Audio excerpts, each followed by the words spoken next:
Assalamualaikum warahmatullahi wabarakatuh. Para sobat ternak, sohibul korban, panitia korban, dan semua takmir masjid.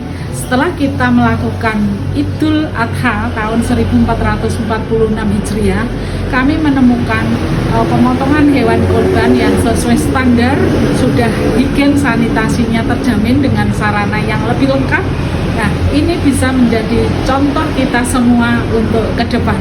Lokasinya berada di Rumah Sakit Dr. Sudirman Kebumen. Agar dagingnya yang dihasilkan berkualitas, kita harus menjaga kesejahteraan hewan.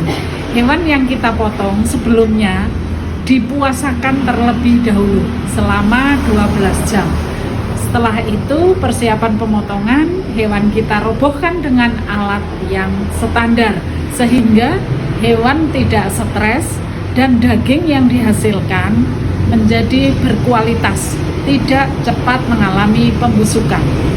Memastikan hewan itu sudah mati atau belum, kita perlu lihat satu, pernapasannya sudah tidak ada napas, yang kedua, darah benar-benar sudah memancar keluar dan sudah berhenti.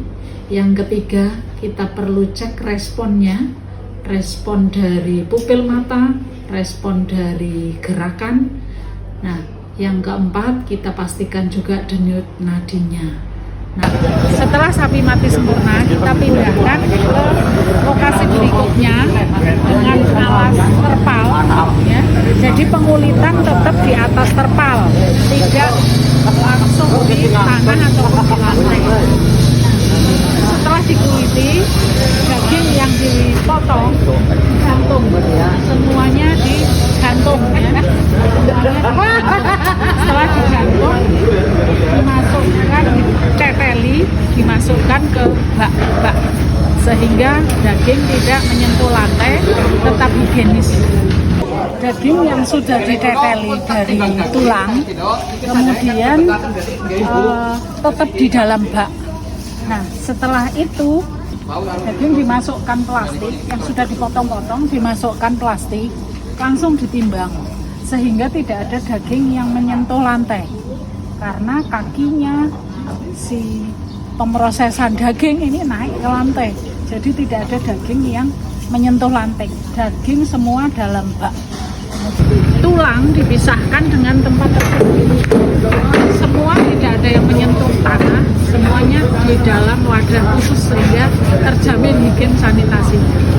Untuk pemotongan tulang menggunakan mesin potong tulang sehingga waktunya cepat dan efisien. Memastikan kalau pemeriksaan postmortem sapi ini sehat, kita periksa hatinya, ya. Dari permukaan halus dengan ujung yang runcing. Nah, kita sekarang buka, ya. Apakah ada kelainan di dalamnya, aman. Kemudian kita balik. Di saluran-saluran ini biasanya muncul hati kalau cacing hati kalau memang ada infeksi cacing hati. Tapi dari pemeriksaan ini aman, sehat, tidak ditemukan adanya investasi cacing hati, ya. Kita periksa limpanya, ya. Limpa kita pastikan rata, halus, pinggirnya juga licin, dan kita periksa dalamnya. Alhamdulillah sehat. Kalau limpa yang ada kelainan itu berwarna hitam seperti tir. Kemudian untuk ini organ paru-paru, paru-paru yang sehat, yang aman, permukaannya juga halus, ujungnya runcing. Nah, di sini kita cek buka dalamnya, dipastikan tidak ada perubahan. Di saat kita menemukan ada nanah di dalam, ini tidak layak konsumsi. Adalah organ jantung, ya. Kita coba periksa. Kita pastikan otot jantung normal, karena ada investasi cacing di otot jantung. Ya, aman, semuanya sehat. Untuk jeroan merah itu terdiri dari hati, paru, limpa, dan jantung. Semuanya pakai bak tersendiri. Tetap semua di dalam bak, tidak di lantai. Kemudian ini masuk ke dalam plastik dan langsung ditimbang, sehingga nanti bersama plastiknya siap untuk dimasukkan ke kantong daging. Jadi jeroan merah ini resiko meneteskan darah. Jangan sampai darah yang dari jeroan merah ini mencemari daging yang kita bagikan kepada mustahik.